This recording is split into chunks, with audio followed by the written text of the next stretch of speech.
The acceptance of your brother. How can you become increasingly aware of the Holy Spirit in you except by his effects? You cannot see him with your eyes, nor hear him with your ears. How then can you perceive him at all?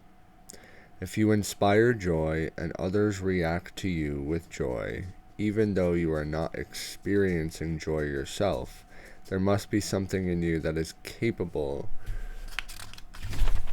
of producing it.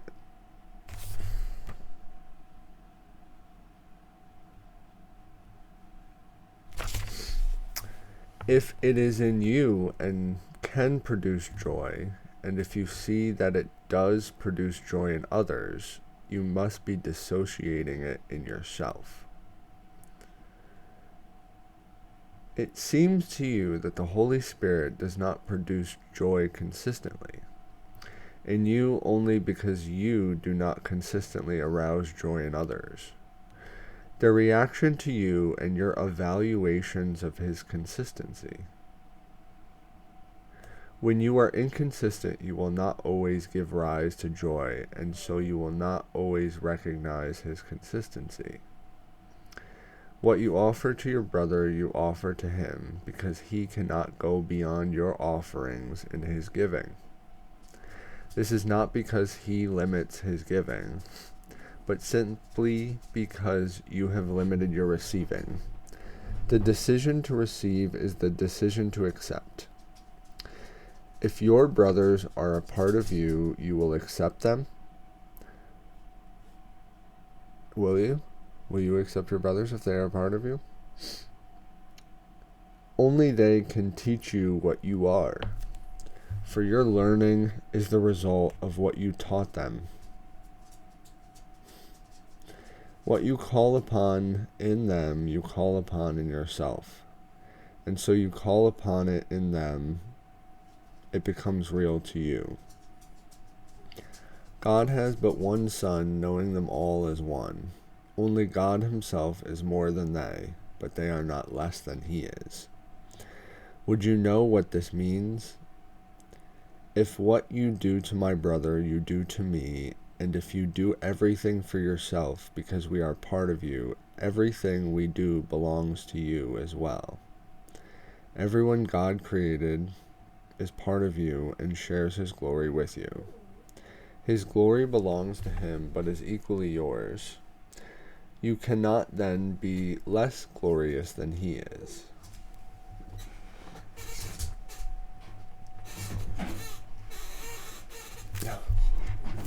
Sorry, I gotta let the puppy up.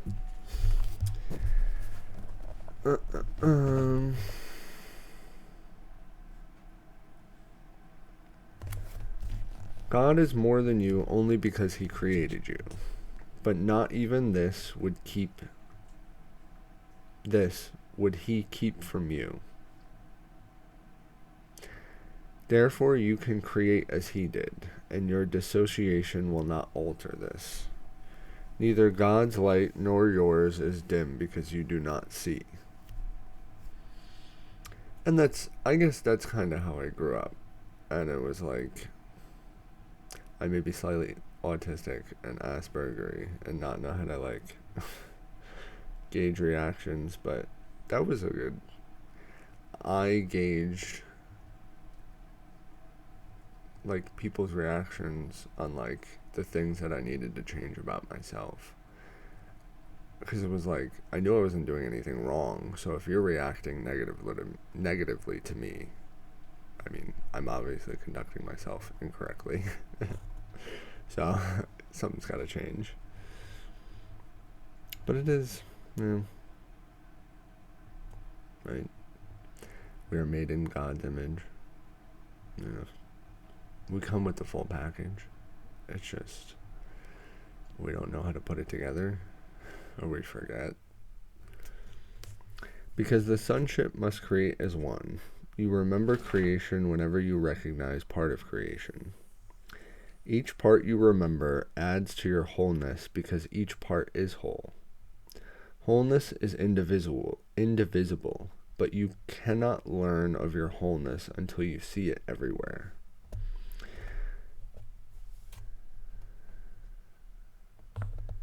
You can know yourself only as God knows his Son, for knowledge is shared with God. When you awaken him, you will know your magnitude by accepting his limitlessness as yours. But meanwhile, you will judge it as you judge your brother's, and will accept it as you accept his. You are not yet awake, but you can learn how to awaken. Very simply, the Holy Spirit teaches you to awaken others, and as you see them wake, you will learn what waking means. And because you have chosen to wake them, their gratitude and their appreciation of what you have given them will teach you its value. They will become the witness to your reality as you were created, witnesses to God's. Yet when the sonship comes together and accepts its oneness, it will be known by its creations, who witness to its reality as the Son does to the Father. That sounds a little bit like a little prophecy. Like once we complete, right? I'm saying they as in like the sonship, right? But if the sonship completes a task and they just start completing miracles all over and just change the entire world. Miracles have no place in eternity because they are reparative. Right, they don't need to exist once they happen. Yet, while you still need healing, your miracles are only witnesses to your reality that you can recognize. You cannot perform a miracle for yourself because miracles are a way of giving acceptance and receiving it.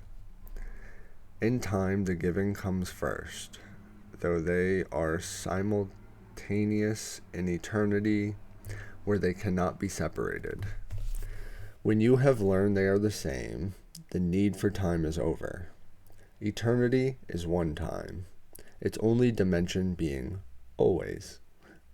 This cannot mean anything to you until you remember God's open arms and finally know his open mind.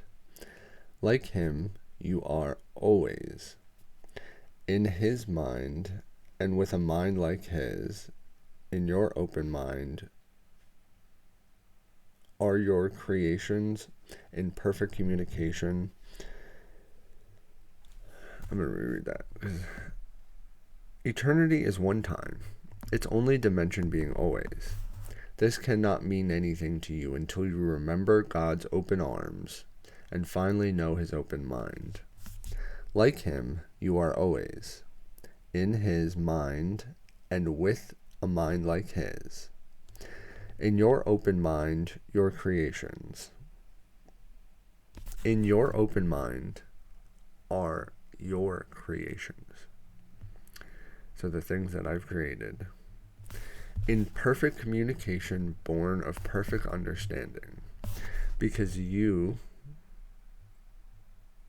could you but accept one of them, you would not want anything the world has to offer. Everything else would be totally meaningless. God's meaning is incomplete without you, and you are incomplete without your creations. The cadence in this paragraph is different. Accept your brothers in this world and accept nothing else, for in him you will find your creations because he created them with you. You will never know that you are co-creator with God until you learn that your brother is co-creator with you. So sharing. And not a lot of people know this, but I try.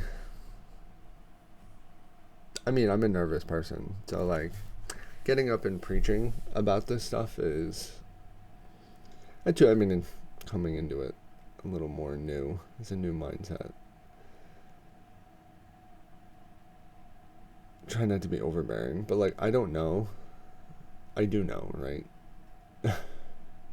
Being guided by God, and you have faith. I do know. I know what's correct, and I know what's right, I know what's in God. But I don't know. We're here for a reason, right? I was wrong. We are reading this book for a particular reason. And that's because I couldn't do it alone. I tried. I tried so hard. Couldn't do it. So we're co-creators. But that's so like I don't really go to church, but I still try and do the works of God through Freemasonry. And it does give me a chance to, talk with other brothers even if they don't know it, right? They're part of the sonship. They were created by God and they are brothers. So anything that we can do to help. Everybody have a good day. See you again next time.